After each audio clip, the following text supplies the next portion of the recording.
Welcome to the Over 40 Alpha Podcast with your host, Funk Roberts. Welcome to the Over 40 Alpha Podcast. I'm your host, Funk Roberts, and today you are listening to one of the Legacy Series episodes. This episode is where we pay homage to the foundation of fitness, the heyday of fitness, between online fitness specifically.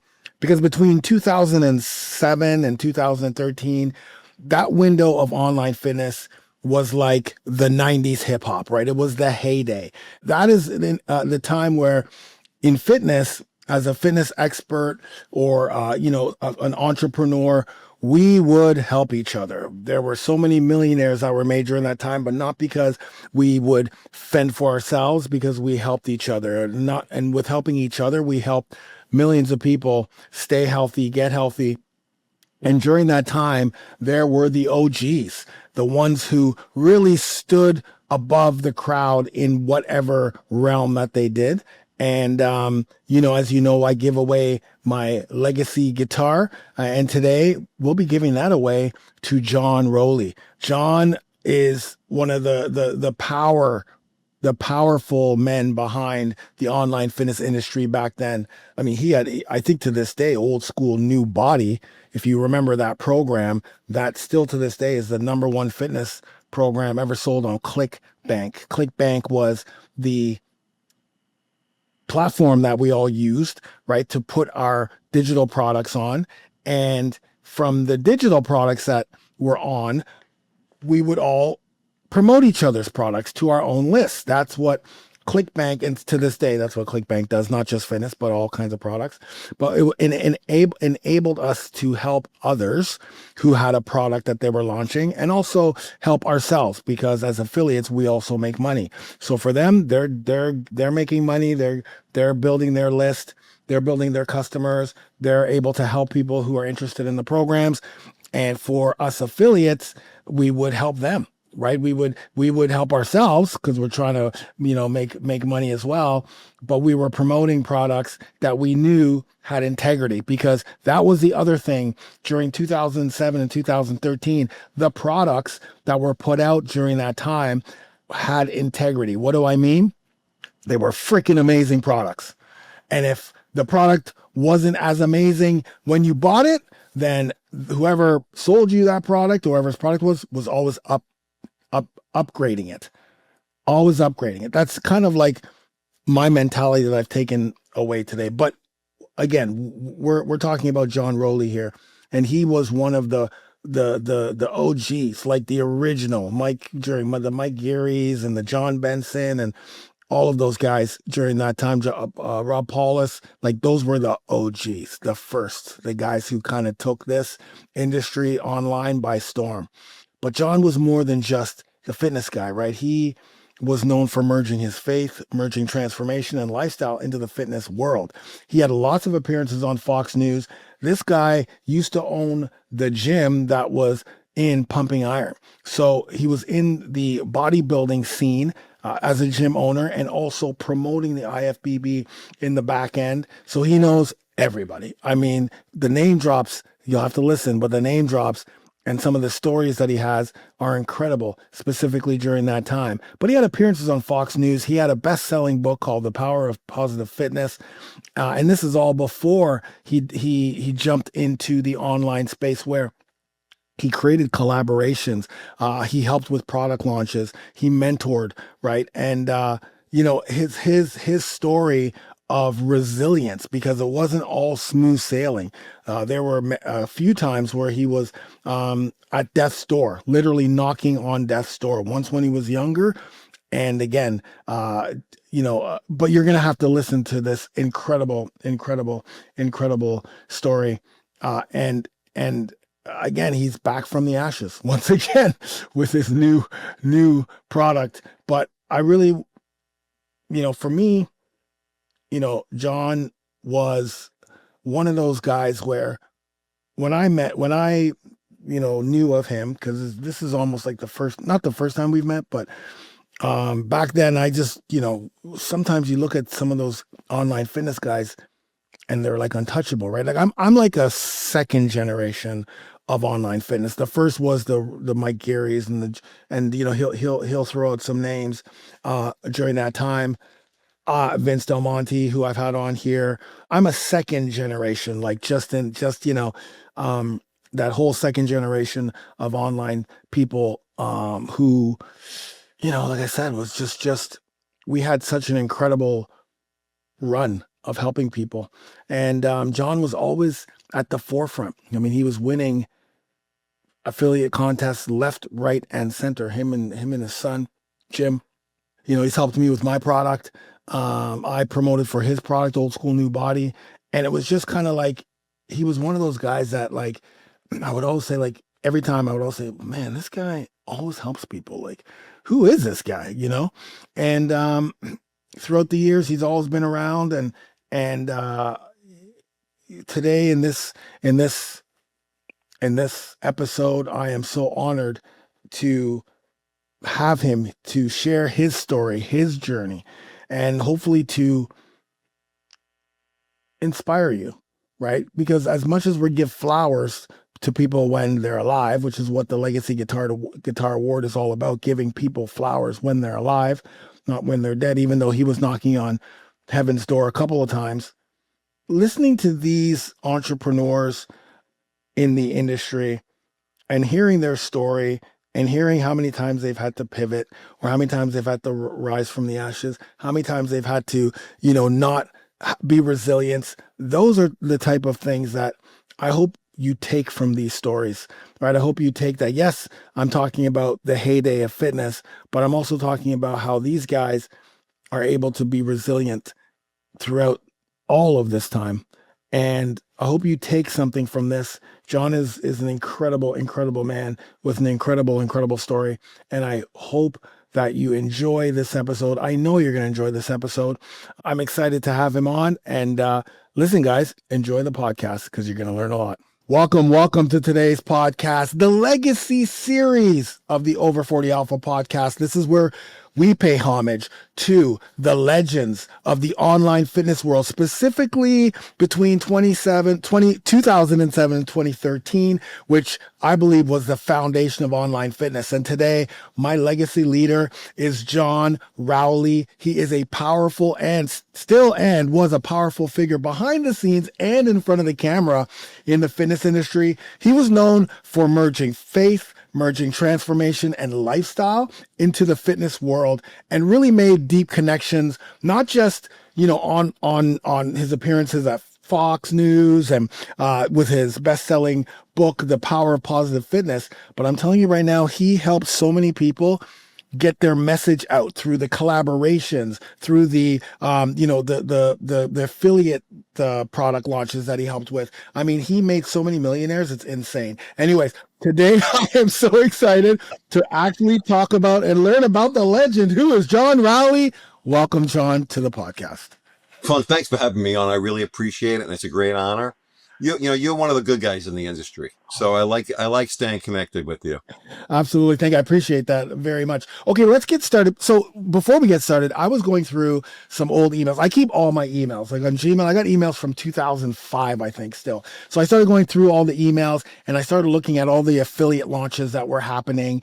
And I mean, you came up winning because we used to have contests, of course, and you won the Fix My Knee Pain, the Westerdahl Critical Bench, the Shauna Kaminsky had that challenge fat loss that you won, Old School New Body, like so many. You and your son, your names were always right there at the top.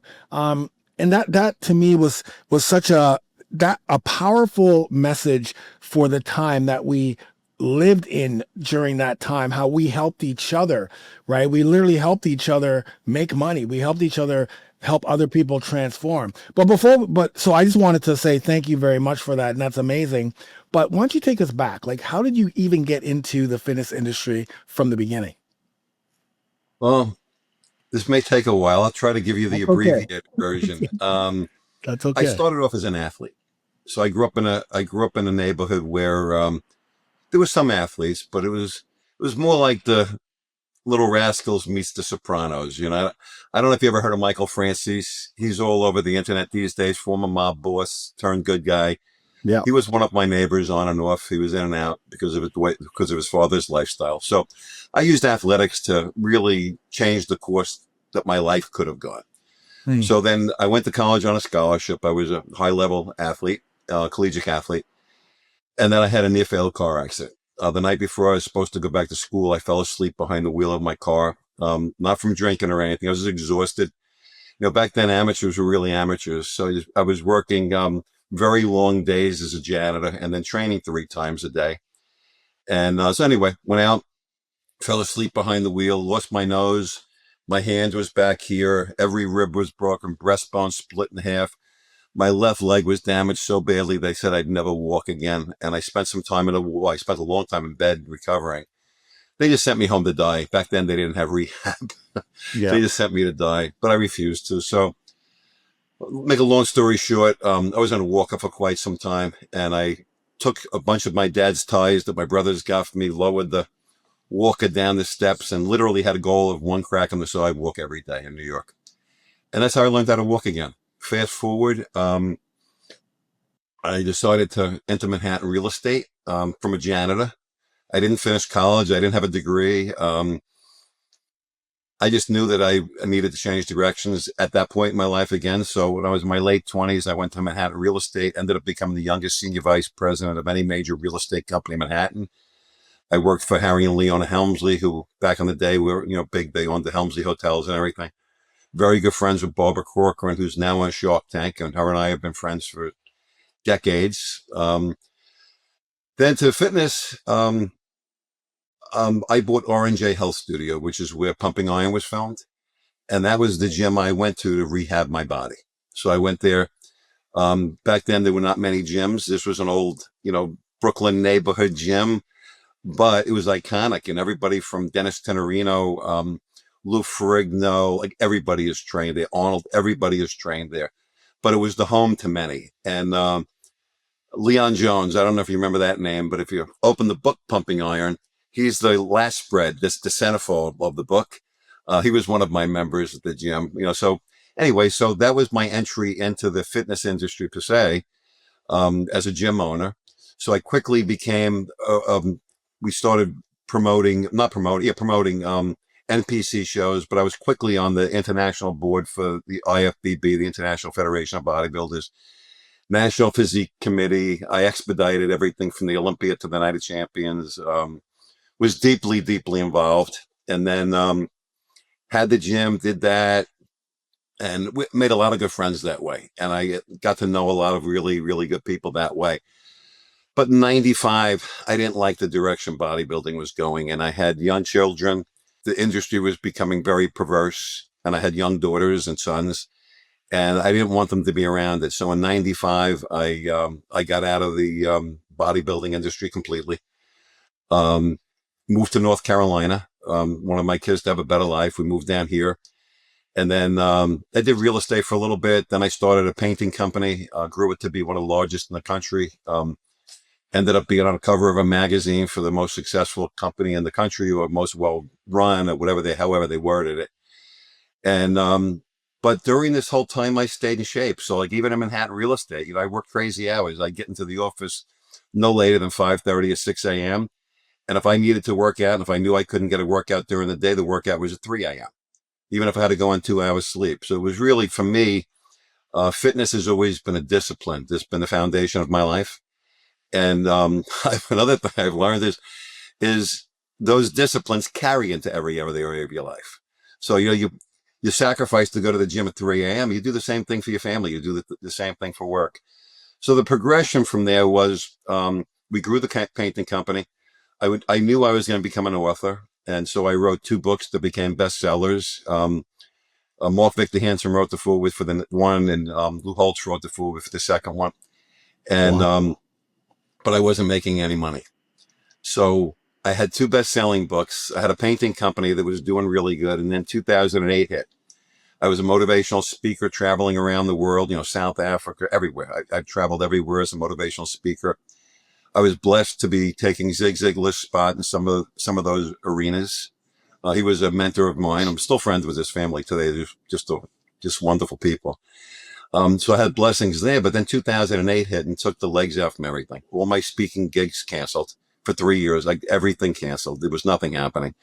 Even IBM, they weren't suffering financially, but a lot of these companies didn't feel like they could continue promoting events when shareholders were suffering. So they canceled everything. At the same time, my painting company went out of business. We got hit with the housing crash, left me very, very deep in debt. So I have 4 years where I had nothing going on. I tried. I did everything I could. And so I ended up running marketing for Powerhouse Gym International. I'm good friends with the Davish family. And I was actively involved with their magazine. I did the same thing with I Am Man magazine with John Balick and Steve Holman. So I was doing that. And I thought to myself, even if none of these work out, which I didn't think they would, even if none of these work out, God can't bless my steps if I'm not walking. So I knew I had to do something. So I walked into that. So during that process, I found I didn't want just regular bodybuilders writing articles for this. I wanted to go in a different direction. So I was asking around who's a good trainer that could write a good article. And somebody told me about a guy named Mike Erie, who today is one of my closest friends. Back then, he was the number one internet marketer in the world, and I had no idea who he was. So we're talking. I got to know him. We're talking. He asked me about myself and told him I was struggling for a rough few years and didn't know what to do, but I'm working on this thing called Old School New Body. And he goes, what's that? So I explained it to him. He goes, you need to get on ClickBank. I'm like, okay. I had no idea what ClickBank was. So I looked it up. A couple of days later, I get a call from a guy named John Benson. John is renowned to be one of the top, if not the top, direct response copywriters in the world. Today, he's a friend and partner, but back then, I had no idea who he was. He called me up because it was either Bill Phillips or Sean Phillips told him that I was a good speaker. I think he had seen some of my events and wanted some advice on speaking. So we talked for about a week. And I'm getting towards the end of the story, Funk. No, keep going. This is great. This is what this is about. It's your story in life. We're gonna dig, but keep going. This is great. So John and I talked for about a week. At the end of the week, he goes, well, tell me about you. And honestly, he called me about learning how to speak on stage. Part of it was talking about that. Most of it was really just us becoming friends. Yeah. And so we became good friends. He asked me, he goes, what are you working on? I said, I'm working on a thing called Old School New Body right now, something called the sales page, but I have no idea what I'm doing. You can send it to me. I said, all right. So this was on a Friday. He has a speaking gig on Saturday. On Monday, I get an email from him from the plane. And it was the Old School New Body sales page written. And I wanted to buy it. So I called him up. I said, who are you? I said, this is unbelievable. He goes, wait. He goes, you've been helping me for a week and you had no idea who I was? I said, no. I said, I was helping you because we're friends and we became friends. He goes, well, the event I was getting ready for was Glacier Kennedy in New York, a top marketing event. He goes, some might say I'm the top copywriter in the world, brother. He goes, that's my gift to you. Keep it. I said, I said, I don't know this industry. And I said, I have no idea what I'm doing. And I said, you'll have to do no work, but I want you to be a partner of mine. And tell me who I need to contact. So I got on the phone. I called people. I remember being out on my back deck, and I'm like, Lord, please, if we could just make $500 a week so we could eat, even if I lose the house, if we could just make $500 a week. And I talked to John right after that. I said, how long until we start making money with this thing? He goes, once we launch. And I'm like, yeah, sure. Heard that before. Well, it did $5 million in the first 90 days in gross revenue, over $5 million. I don't know the exact numbers. From what I understand, it's the best-selling fitness program in history, and it is by far the longest-running success on ClickBank.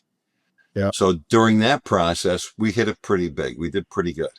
And I didn't even know about managing a list. Like, I knew nothing about this business. So I didn't even manage my list for the first year. We were making so much money over product sales, which, as you know, is just a minute portion of our income. Right. So we got office space and we grew the company. And then, so I told you early on, Mike Erie and John both told me about ClickBank. I had no idea what it was. But 18 months, for the first time in history, ClickBank closed their offices and had John Rowley Day. Signs, John Rowley Day, this whole 9 yards, Honestly, when I thought there were going to be 50 people having John Rowley, like I figured they were doing it for everybody. but Yeah. they didn't. And in fact, I talked to Janet Clickbank the other day. They still haven't. And I'm going to be going out to Boise one of these days, and they're going to do it again, they said. What? So we've had a lot of impact. During that time, Clickbank just sold digital products. Yeah. And I wanted to open a supplement company. So I called Matt Hewlett, who was the CEO at the time. He's now CEO of Rosetta Stone. But I called him and I said, I want to bring supplements on. He goes, we don't do them. And I said, well, let's figure out how to do them because I'm opening a supplement company and I want to use this platform. And I said, if I can't use this platform, I'll go somewhere else. And he goes, you're not going anywhere else. So we figured it out. It took maybe a year and a half to work with all the technology and just, there was a lot of stuff. And now the biggest thing is to sell on ClickBank of physical products and supplements. So we've had impact there as well. And you know what it is, Funk? It's not like I'm an expert in internet marketing or anything else. I've got a diverse background. I'm not just a guy who's been in fitness. I'm not just a guy who's been an internet marketer. You know, I've been studying marketing because every business I've ever been in, marketing and sales is a driving force. And I remember back when I was about 16 or 17 years old, my uncle gave me a recording, a case of tapes back then. People don't even know what tapes are today. But and it was all from Jay Abraham, but it was his premier course. And now, many years later, I can not only say that Jay Abraham is one of my closest friends, which he is, but him and I have shared the stage on multiple occasions. And so, you know, not too bad from a kid from the streets of New York who was a janitor and figured it out a little bit. So that's kind of it. You know, I've owned another gym since and, you know, other things, but really, I'm an entrepreneur at heart. Not at heart. I'm an entrepreneur, completely unemployable. And I can't work for anybody else. As soon as I work for somebody else, I try to think, how can I buy this company? How can I start when I compete with them? So I'm not a good employee. So as you know, making money online, you can make a lot. You can also have challenges. So I'm going to wrap up at this. So 6 years ago, I went in for open heart surgery. I'm at the top of my game in business. Everything's going really well. I took a little bit of a break because Jay Abraham, I was going through a divorce at the time after 33 years of marriage. And Jay goes, you need to take a year or two off because you're going to end up messing up during those 2 years anyway. So I didn't completely heed it, but he was right. I ended up not doing a whole lot during those 2 years. We started a supplement company during that time, but really that was about the only major thing. Right when and this is kind of a homage to the way people are in this industry. Right when I'm getting ready to get back to work, I started working on a new project called Eat the Fat Off. I had the book done, 99% done. I had the sales page in a very rough draft format. And then I went in and found out I needed a triple bypass. So I was on bed rest for 3 weeks. John Benson and David Deutsch. David Deutsch is another $1 billion copywriter like John. They heard that I was going through this. They called me. Stop work. Do not work on anything. Be on bed rest. While you're recovering, we'll finish the copy and your son Jim will get the program launched. So they went in, wrote the copy, got the cover of the book done or whatever else they did, along with my son Jim, and they got that out there. That's insane. And then I ended up having open heart surgery, and I was doing really good. You know, I walked in, I was 220 pounds solid muscle. I walked out. I was first one to leave the hospital, walking the steps, no problem. 10 or 15 days later, I was septic. And they couldn't figure out what it was. So I had 10 days of being in septic shock. They didn't know what it was. The night before I almost died, I was laying down recording goodbye videos to my kids and grandkids. I've got 4 kids, 9 grandkids. I was doing recording videos to them. Had to go to the bathroom. I got up to walk to the bathroom, lost my eyesight, lost my hearing, lost control of every bodily function. And the next thing I know, my son had me in the car flying me to the hospital. I must have texted him because he doesn't live right near me. I must have texted him on my way down, or I just don't remember texting him. But next thing I remember is waking up. He's flying down back roads, getting me to the hospital. He's screaming as they're running me in. Pulmonary embolism. So the septic shock turned into a pulmonary embolism. Tons of blood clots in my lungs. I went through a period of time where I couldn't walk at all. I lost my ability to walk. When I lost my ability to walk, I went to the pool and I needed help to get to the pool and I started swimming. So it took me, I remember the very first time I was at the pool, Lifetime Fitness, and each length is 25 meters. It took me an hour and 18 minutes to do 25 meters because I refused not to swim. I couldn't walk. So I'd do a stroke. I couldn't breathe. And that went on for quite some time. So I had to learn how to walk again. Kind of like after my car accident, except with my car accident, I could see what was wrong. With this, I couldn't see any of it. I kept passing out. My heart stopped. My heart came dangerously close to stopping one time. I remember I was in the ambulance and they got me in. I don't want to drag this out, but they got me in the ambulance. I just put it in them. And the top number on my pulse was 32 from what I heard. What I heard later is if they didn't put something in my IV right then, I wouldn't have made it to the hospital. And the same thing was when I was in septic shock, they said I had probably 2 hours left to live after that. So I had 6 years. I went through a very tough season of cardiac depression. I didn't know what to do. Right. So what I did is I'm coming to an end now. Frank. No, What I did is I made I had a walk-in closet in my home that was big, and it was being unused. So I put all pictures of all my children and grandchildren in there. I put a pillow and a blanket and my Bible. And for 2 years, Frank, I just laid there. I was in complete depression. I didn't want to live, but I didn't want to take my life either. But I didn't want to live. And I just kept praying, Lord, burn me up and only let Jesus be left. I don't like my life anymore. I didn't get any value out of the Maseratis, the Corvettes, the big houses, the jets, the helicopters, penthouse. I didn't get any pleasure out of that at all. So I knew I needed a change in my life. So last few years, God took me up on that. He's burnt me up. And I'm on the other side now. I'm in Bible school now. We're restoring our business with God's help. This time, God's in the forefront. Totally. This time, without the Maseratis, without the Corvettes, without the houses. Have a nice car, have a nice house. But the money is going towards helping the poor. The money is going towards lifting people up who cannot lift themselves up. And one of the reasons I'm passionate about that is my pastor, Pastor Chris, originally from Brooklyn, lives down here. He met me in the gutter when I was struggling. And he mentored me and nurtured me back to not only physical health, but mental and spiritual health as well. So my story is a story about never giving up and redemption through God. And that's it.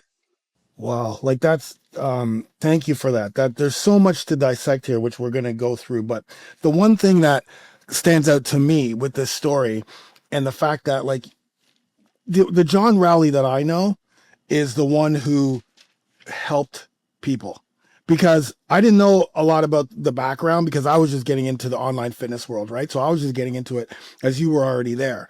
But I didn't know who, I knew who you were as like, this is the number one guy, the most successful. I knew that, but I didn't know all the other stuff. So the only John Rowley that I knew was the one that was helping people. Like, cause that's all I saw. All I saw was you helping other people through ClickBank, through the affiliate stuff and whatever else was happening, sales pages or whatever else. But that's all I knew. So the only connection that I have for you in regards here is helping. And even when we reached out, we were talking, you're like, how can I help you? Like that sort of thing. But now you're back. Like, it's funny. You were saying like God and Jesus have put you back into helping people, but you already was there. It's almost like God said, okay, we're going to just put you back to where you were here when you were helping everybody else. Yes, you had all that other stuff, but it just seemed like, it was just like, that's what one of the key things that you've been put on this earth to do is connect people and help people. And that's what I saw. Right. Yeah.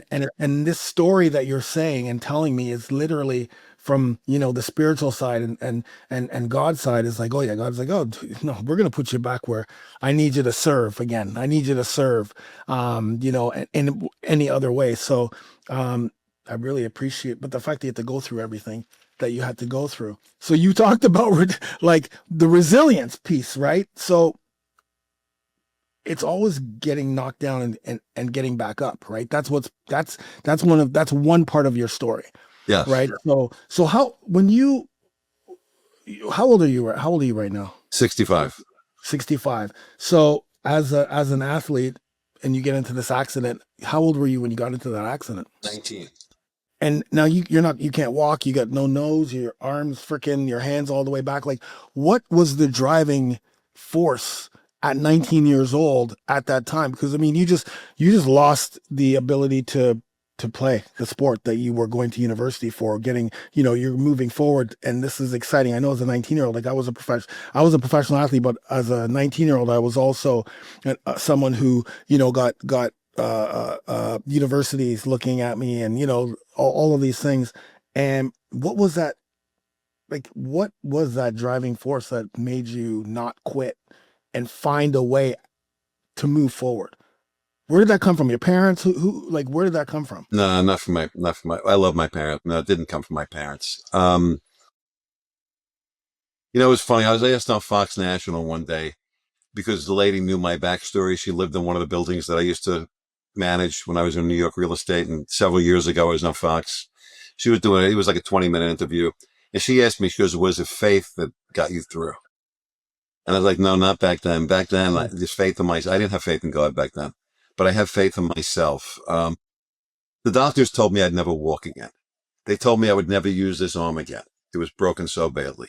And it looked like a Z for many years. Like, that was how bad it was. But I kept at it. I don't need to get too deep into that. But one thing I knew, sitting in my room, they literally sent me home to die and never walk again. And nobody thought I would make it. Looking around my room was a shrine to my athletic career. All of my medals and trophies, like, you couldn't see a wall. Everything was medals I got over the years, and it wasn't like I had a long career either. I started at 13 and had the car accident at 19. But so a little bit at a time, I threw all the medals away. Today at 65, do I wish I had them? Yeah, I wish I had them to show my grandkids and my kids, but I don't. But back then, that's the way I had to do it. I couldn't look back. I couldn't think about my athletic career. I couldn't think about anything.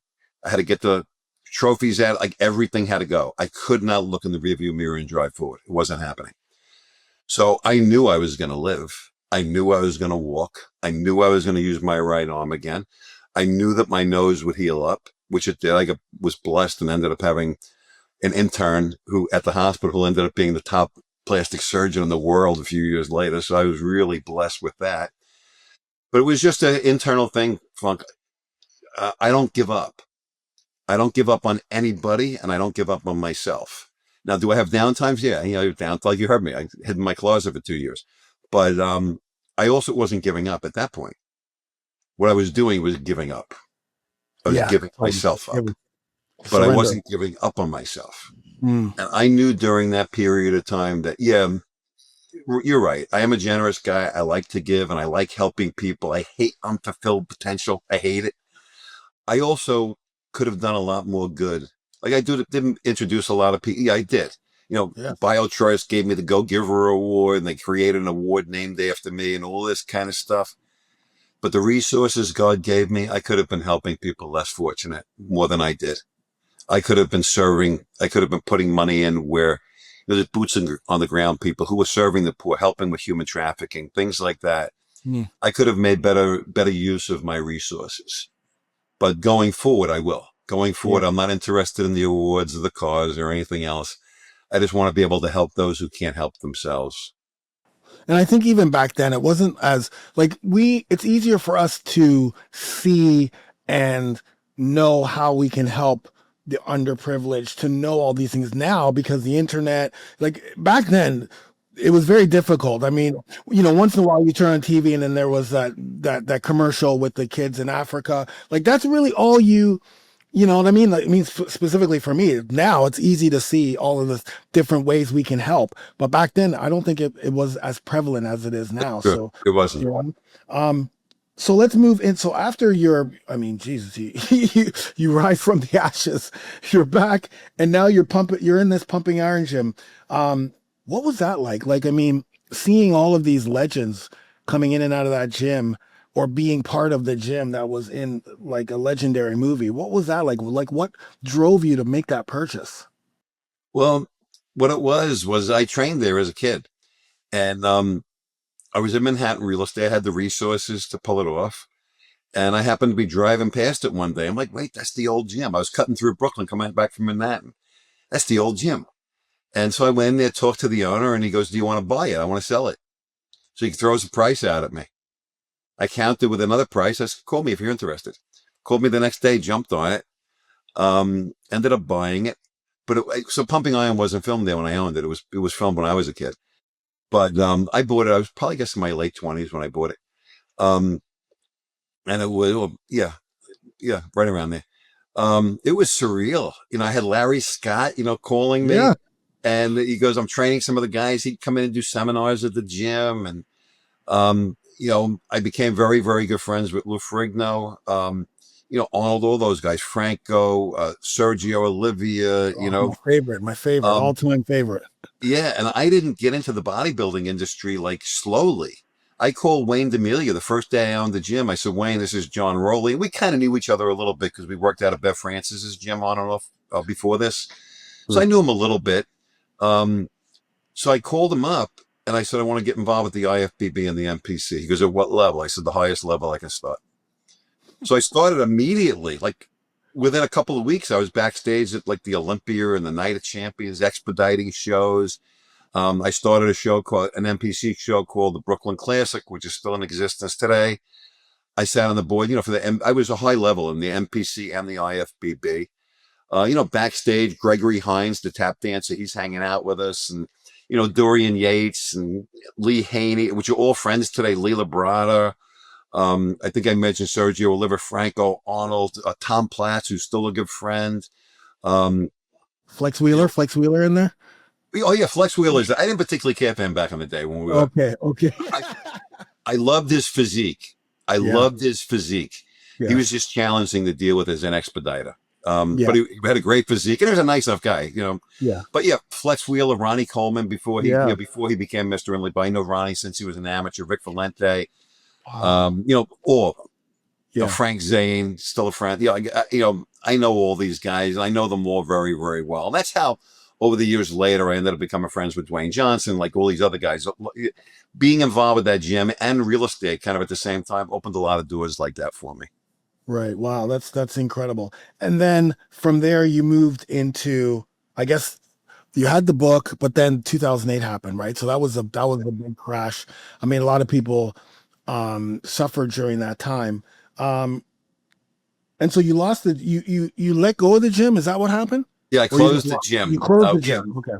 Yeah, well, what happened back then is I didn't want to get into that length because that's a bit of a long story. So what happened is all of these I owned a small neighborhood gym. Now all of a sudden these big Gold's gyms and World gyms, all these big box gyms were opening up. And all the neighborhood gyms around me, even though they weren't well known like mine, but they were in like warehouse space, whereas I was in a regular shopping center with real parking and everything. They were lowering their rates to $99 a year, and I couldn't survive on $90 a year. And I talked to them; they were unwilling to bend, and so that hurt the industry.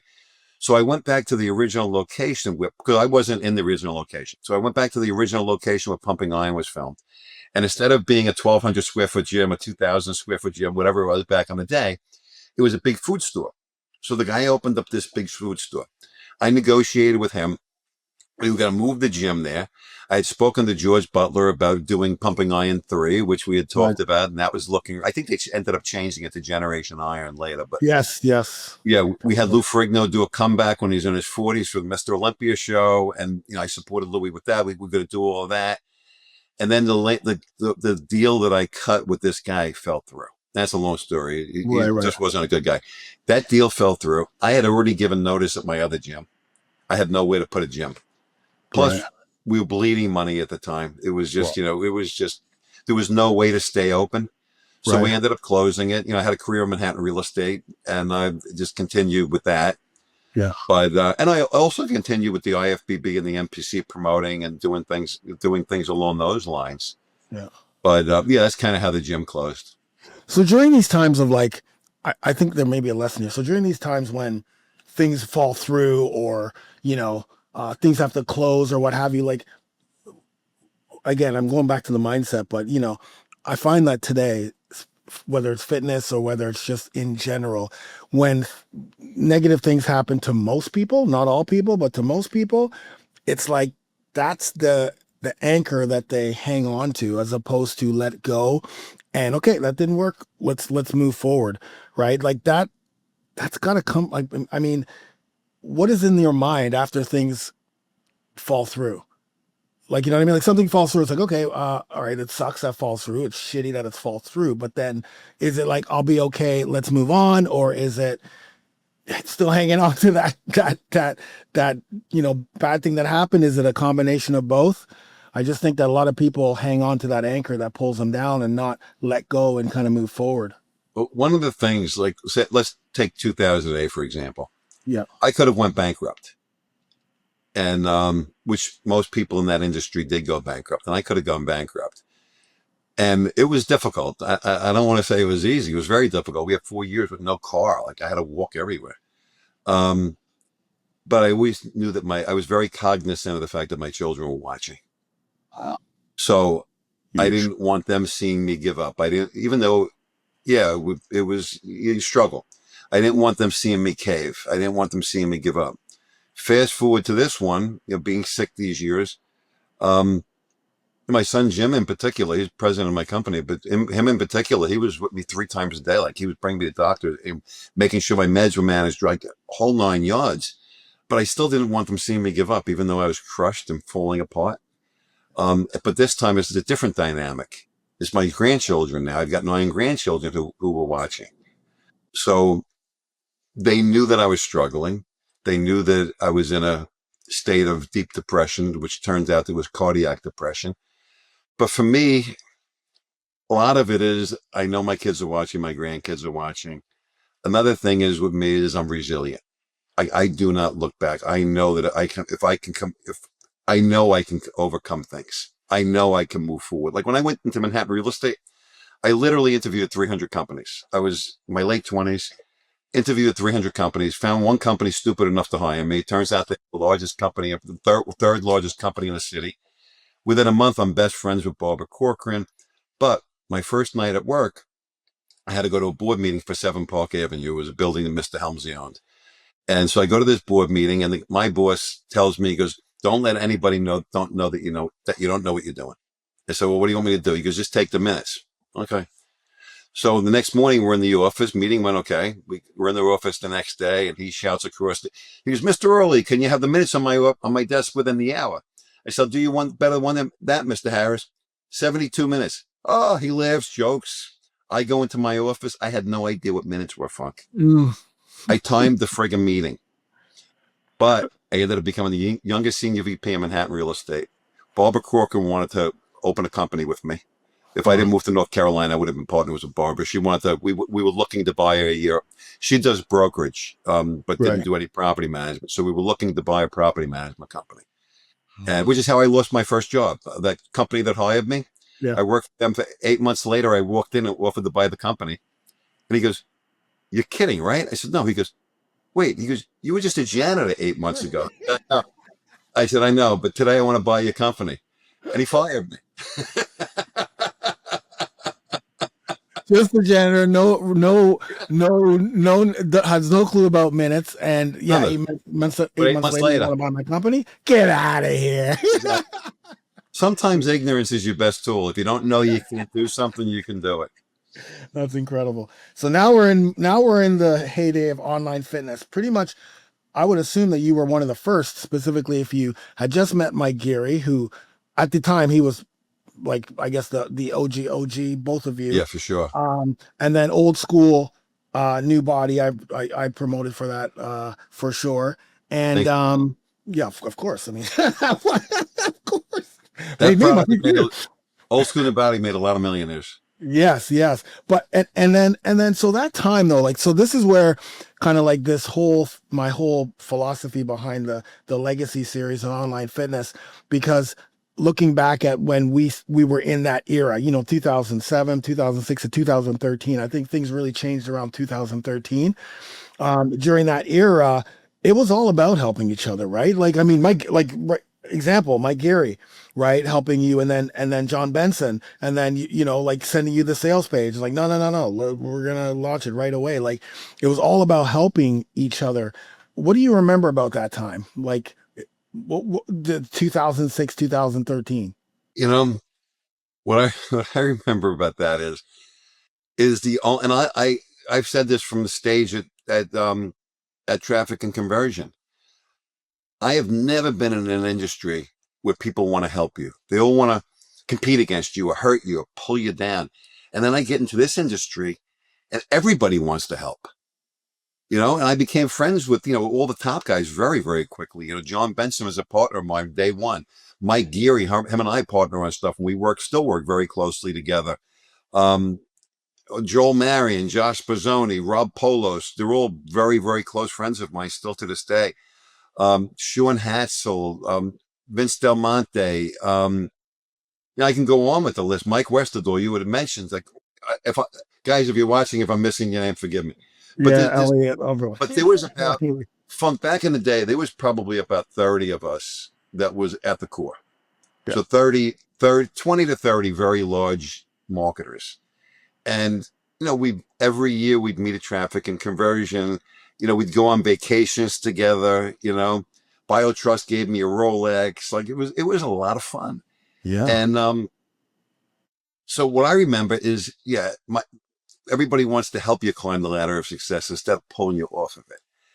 And the thing is, now that I'm healthy again and I'm back to working and we're getting ready to launch a few different things, I'm bringing that back because I know everybody and I'm going to be calling everybody, say, listen, let's start doing this again. Let's start bringing this industry back to where it belongs. And one of those things that I want to be a driving force with it is with the integrity of the offerers out there.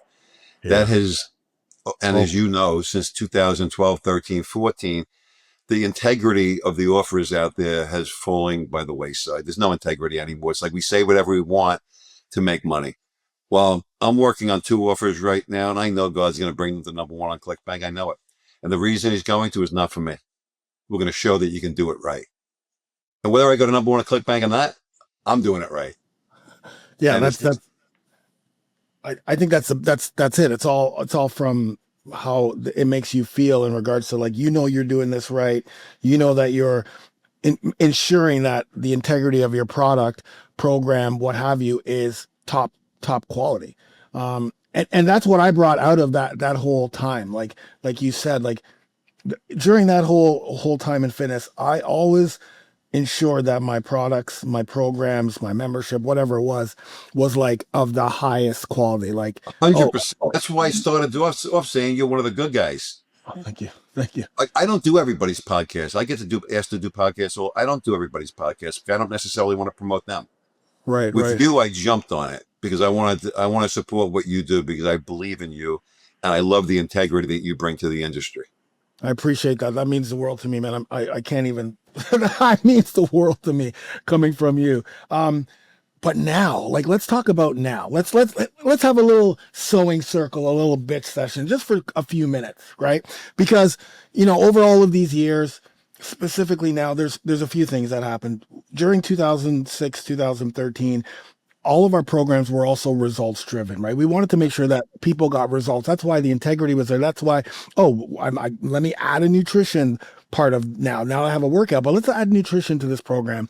And the people who have it, you're going to get the nutrition. New people, now we have nutrition. Let's add follow along workouts. I was a big follow along guy. Like, you know, I would see a P90X and I would see Beach Ball. I'm like, I want to do follow along workouts. Like, yeah. I like working out and coaching and dying and doing all that stuff so that the person can click play and literally feel like they're working out with me, right, during the whole time, and making it real, right? Like I was the first person on YouTube to do follow alongs. Like, just before COVID, I made the decision, because before I would do workouts, like the demo of the workout. So you're seeing me at, like, you know, I'm doing burpees, but I just finished doing only 5 burpees as opposed to what the program is, right? But then I thought, you know what?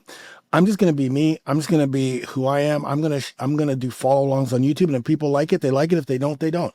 And that's it. But I'm giving follow alongs. And I started doing that. and people loved it. Like they're like, oh, finally a fitness person who like shows us like it's real. Like Real. he's struggling. Like this guy's actually struggling, and Exactly.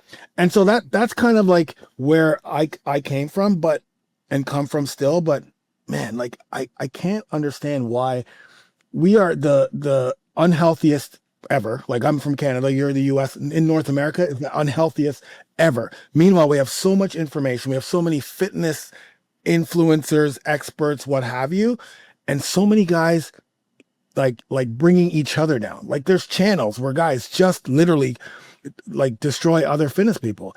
I don't understand that. Like that destroys our industry It because does. we're right focusing on ourselves instead of actually helping the people who need the help. I think a lot of it comes from a scarcity mindset. They're afraid. Mm. Whereas with me, if whether it's on an interview, an article, a book, I give it all. Mm. Because if you give it all, just like you do, you show your workouts and all, and I've watched your channel a lot of times, and you're giving it away. But when you give it away, then people want to buy everything that you have. So it's just a matter of not having a scarcity mindset. And the industry has changed, but it's changed for the worse, and it's time to turn it around, and we will. Put me on that train for Already masterminds, on. connections. That's so important to me because this industry, again, it's the people that I see that when I walk outside, I'm like, God damn it, man! Look at these guys. I help men over 40, and it's just like what is happening? What is missing in this industry that we can't help people? Why can't we help people? You know, um, man, this has been But most incredible, people want to keep people confused. right? It's like, what diet this week? Are we doing this? What exercise are we supposed to do? Like, come on. It's basic and it's simple. Mm. But they want to confuse everybody. So you keep buying more and buying more and buying more. I Right. think we're better off helping people and they'll buy more and they'll even buy even more. 100%. I agree 100%. You mentioned about your son and you mentioned about the family and bringing them into the business. How you've been working with your son from almost day one. Is that correct? Probably 12 to 15 years, right in that range. Almost right from the beginning. I started him off. He was working another job and I wanted to come work with me, and so did he, but I had him start off doing customer service so he'd learn the business. And I think each of my kids, every one of my kids have worked for me in this business. My daughter's an international, and the thing is, whether they work with me or not, I don't care. I just want them to see them fulfill their dreams. So Jim is the president of my company. He's also a partner of mine with Chris Mason and a tea company we're getting to launch. And we'll be doing other things, and he'll be a partner with me in those. And then my son John is a builder. He worked for me for a while. He was a frontline medic in Afghanistan, came back, worked with me, and then wanted to become a builder. So he's a commercial builder today. My daughter Jessica she was my CFO at my company, and now she's the head of international finance for an international company. She travels all around the world doing that. My youngest daughter handled my social media and all when she was young, and now she's a nurse. Unreal. And you think any of your grandkids will be part of your business as well? I don't know. I don't know. I don't push for any of that. Would I love it? Yes, I would love it. Whether they're a part of this business or part of other things, I've got somebody very special in my life. We're planning things out for our future. We haven't gone public yet, but we will be. And she's a top fitness person as well.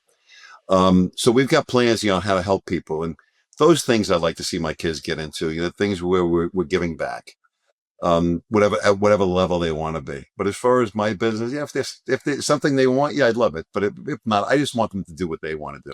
Yeah, I think that's amazing. So let's transition into the new company because you know I want to talk about that because it's like you've had so many incredible programs and you know so many people and have connected with so many people.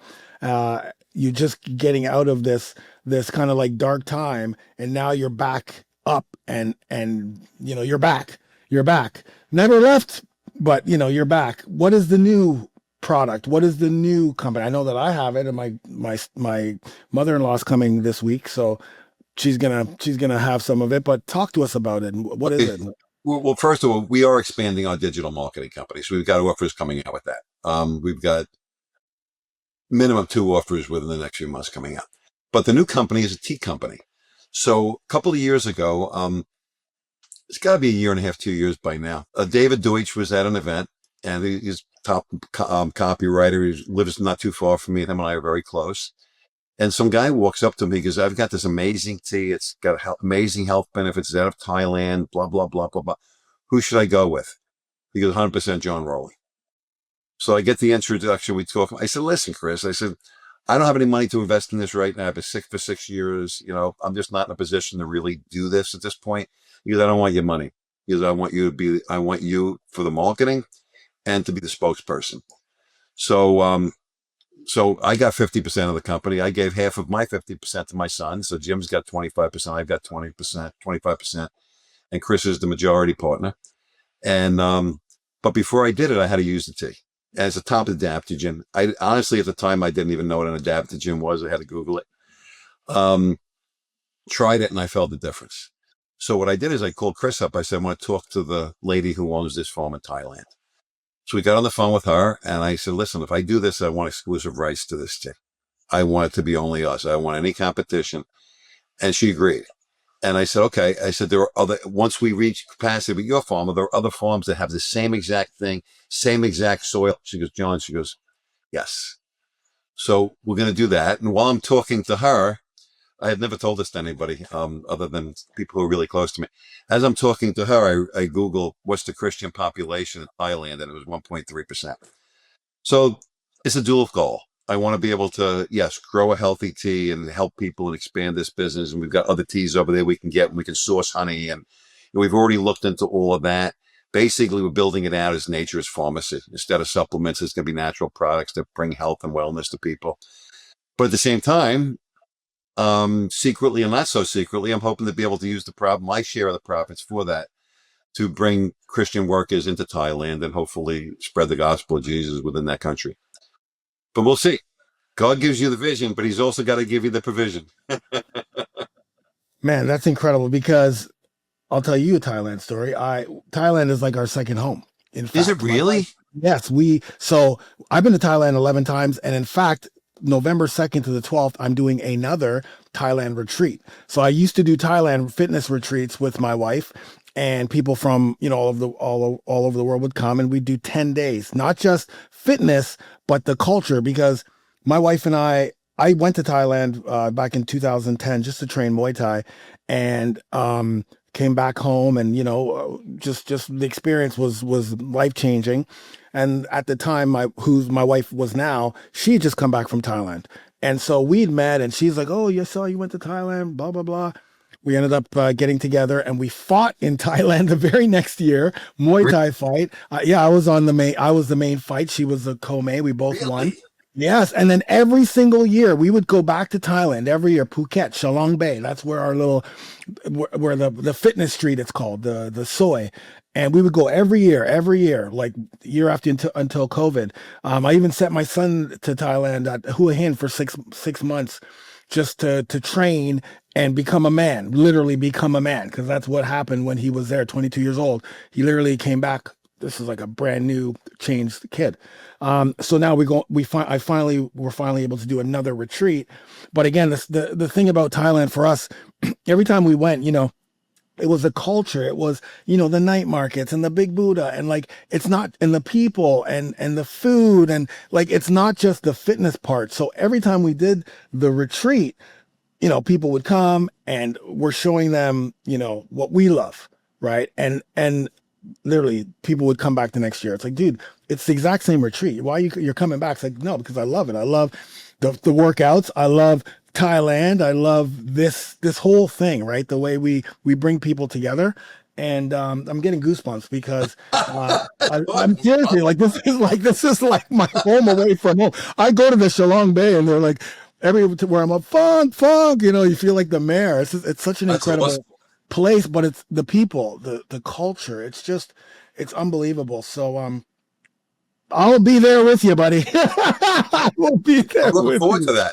Yeah, it's incredible. And also what's incredible is the reason why I wanted to have you on here was definitely to give you your flowers, right? Because here's the thing, John, thank goodness, you're still here. And we usually give people their flowers when they're gone, right? But we don't give people flowers when they're here, which I feel is the best time to give people their flowers, because that you've done so much for the industry, you've done so much for people, and you've affected my life in a huge way. Even though this is the first, it's only been the last year that we've kind of connected in this way, but we've known of each other all these years. 100%. And like I mentioned before, with the affiliate stuff, and just you're always to me, you were just always that guy who just helped. For me, again, it's just he always helps people.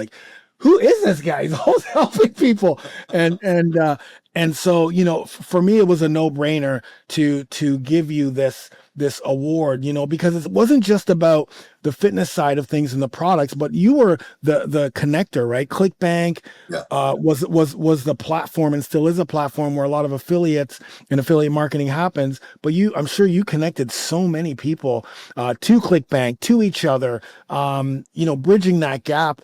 And again, we haven't even dove into the media portion of what you used to do in your TV shows and things that you used to do as well. But the award that I gave you behind you right there, that right legacy there, I award, love it. that's the guitar, that's the rhythm that you had in this industry that kept all of us going. And the fact that you are gonna hopefully do this again and get us back together and really show people in the fitness industry how this should be done, right? This is how it needs to be done. Let's help each other. We all have different lanes. We all can help there's enough food or people out there. I shouldn't say food. There's enough people out there to help, that even if there's 7 people in the men over 40 space, all 7 of us can have a lane and help, right? No reason why not. So thank you, my brother. Thank you. I love you very much, and thank you. I love you too, bro. I'm going to be doing an interview with ClickBank when I go out to Boise next. And that's one of the things I want to talk about, is bringing the industry back together. There's still some good guys out there, but everybody's disconnected. So between you and me, we're going to start connecting some of these guys, and we're going to do a lot of good in this industry. And I appreciate you, Funk, a lot. I appreciate it. Do you want to leave how do people find you? How do people find the tea? You connect, let us know. Give us your now. handle. Just look me up on Facebook for right now. I'm easy to find. Just Facebook, John Rowley on Facebook. And that's good for now. That's honestly amazing. I didn't come on here to promote anything, Funk, other than you. I came in here to promote your message, and to let people know that the integrity that you bring to our industry, and the honesty that you bring to our industry, and that you are out there to help people. So I appreciate your interviewing me and promoting me, but I really wanted to do this to promote you.